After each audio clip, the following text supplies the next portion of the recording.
Shalom, selamat pagi Bapak Ibu Saudara-saudara yang terkasih. Mari sambut hari yang penuh sukacita ini melalui kuasa firman Tuhan yang akan menuntunmu. Bapak Ibu Saudara-saudara, sebelum kita mendengarkan firman Tuhan, mari kita berdoa dalam hati kita.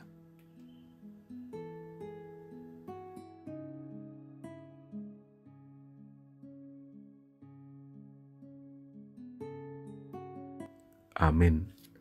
Bapak Ibu Saudara-saudara, firman Tuhan yang menyapa kita pada hari ini Rabu 8 Mei 2024 tertulis di dalam kitab Roma pasal 8 ayat 31.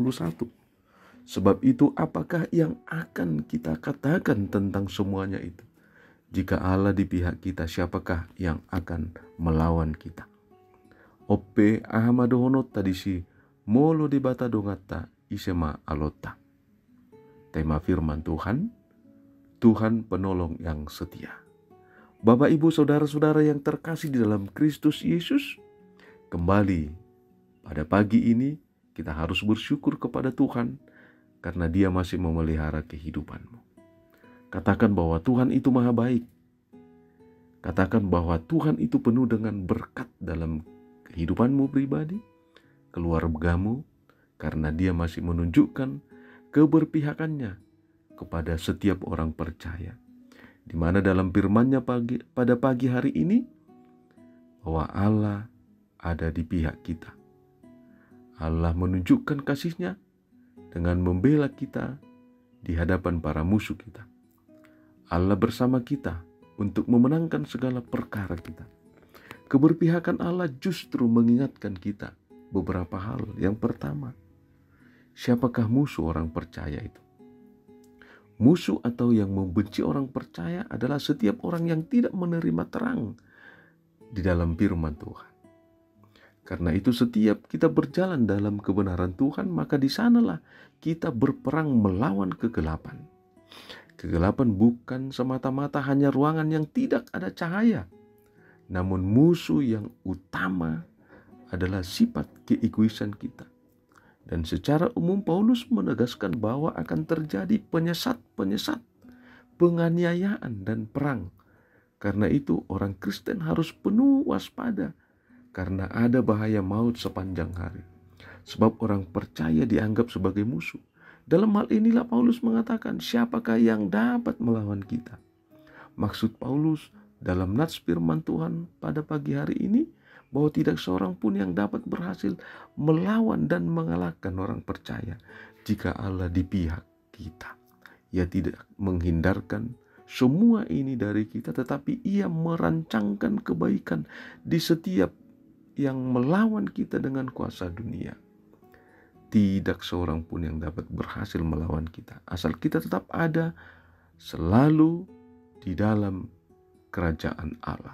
Karena itu berdirilah di hadapan lawan dan beritakanlah Injil. Yang kedua, siapakah Tuhan dalam hidupmu?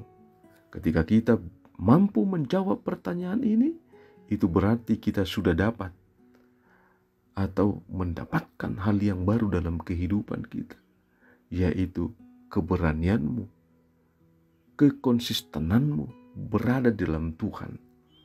Itulah yang akan menyertai hidupmu dan akan memberikan sukacita kemenangan bagimu. Yang ketiga, buktikan bahwa imanmu menyatakan bahwa kehadiran Tuhan akan mengubah hidupmu untuk semakin setia dan bermakna. Bapak Ibu yang terkasih, hidup di dalam Tuhan akan mengubah kekhawatiran menjadi harapan yang pasti. Dan ketakutan di dalam setiap langkah hidupmu akan diubah menjadi keberanian. Penderitaan yang sedang kita alami akan berubah menjadi sukacita jika hidupmu setia di dalam Tuhan. Kesetiaan imanmu kepada Kristus membuat hidupmu selalu mendapatkan sukacita, damai, karena hidupmu telah dibebaskan Tuhan melalui keselamatan yang penuh dengan kasih di dalam Kristus. Ingat, ketaatan pada firman Tuhan akan membuat engkau menang dalam segala peperangan musuh imanmu. Amin, kita berdoa. Bapa di dalam sorga, Engkau maha baik dalam kehidupan kami. yang masih memberikan napas kehidupan kepada kami, menambah umur kami Tuhan pada hari ini. Karena itu kami yakin Tuhan masih memberikan kesempatan kepada kami untuk melakukan kebaikan, kebenaran dalam hidupmu. Terima kasih Tuhan, tuntunlah kami di dalam setiap langkah kami. Kami berdoa kalau pada pagi hari ini Tuhan, buat seluruh jemaat-Mu yang sedang menghadapi pergumulan kehidupan, apakah jemaat-Mu yang sedang sakit, kami yakin bahwa Tuhan akan mengubah sakit mereka menjadi kesembuhan. Dan begitu juga dengan orang yang sedang menghadapi pergumulan, Kau kuatkan mereka Tuhan dalam menghadapi persoalan dan pergumulan kehidupan mereka. Kami juga berdoa Tuhan buat setiap pelayanan di tengah-tengah gereja-Mu. Berkati setiap hamba-hamba-Mu Tuhan. Berkati setiap jemaat-Mu. Biarlah kuasa Roh Kudus-Mu Tuhan yang memberikan sukacita kepada kami dalam setiap kehidupan kami. Dengarlah doa kami ini yang kami panjatkan hanya dalam nama-Mu Tuhan Yesus Kristus Juru Selamat kami. Anugerah Tuhan kita, kasih setia Allah Bapa, persekutuan Roh Kudus memberkati kita. Amin.